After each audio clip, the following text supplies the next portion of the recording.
That's also why, people wonder why people tease. And teasing is a form of more abstracted rough and tumble play. And Exactly. it's the same thing. It's this attempt to push the object of teasing sort of to the level of their tolerance for provocation to see what the response is. It's part of the way that people assess each other profoundly. Like I told this story in my book about this guy, Lunch Bucket, that came to work on the rail crew with us when I was working on the rail crew in Saskatchewan. And no one had ever played with Lunch Bucket, that's for sure. And it was pretty obvious to everybody that he was still under the unfortunate dominion of his mother, because she had packed him his lunch bucket when the appropriate thing to do socially was bring a brown paper bag that wasn't, too special, which was also interestingly true of our high school, and Lunch Bucket didn't take kindly to being teased about his lunch bucket, and the level of provocation that the other guys aimed at him just increased, and it got to the point where people were throwing rocks at him when he was on the crew. But the reason for that was because he couldn't be trusted.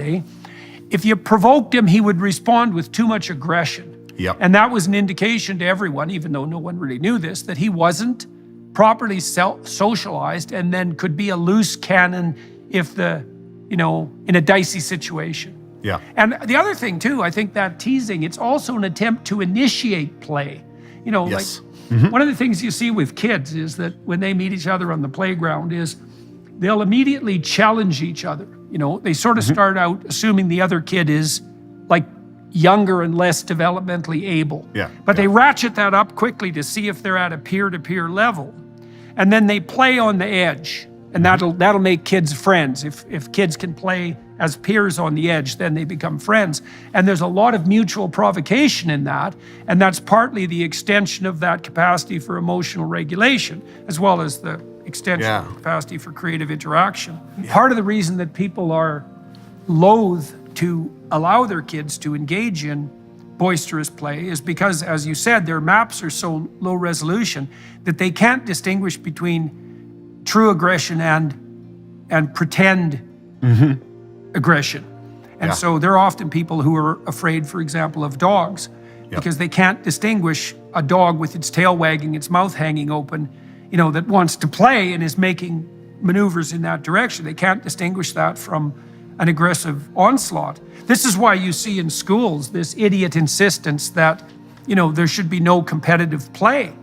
Because the teachers who push that doctrine have been played with so little that they think all play, which is a form of competition, it's cooperation and competition simultaneously, they think all that's just properly lumped into the category of aggression. And then they think all aggression should be suppressed.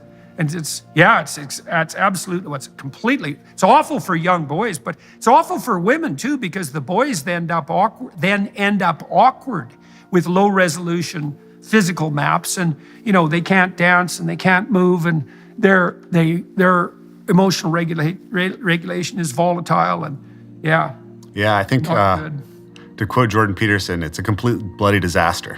what we're doing to children. Right.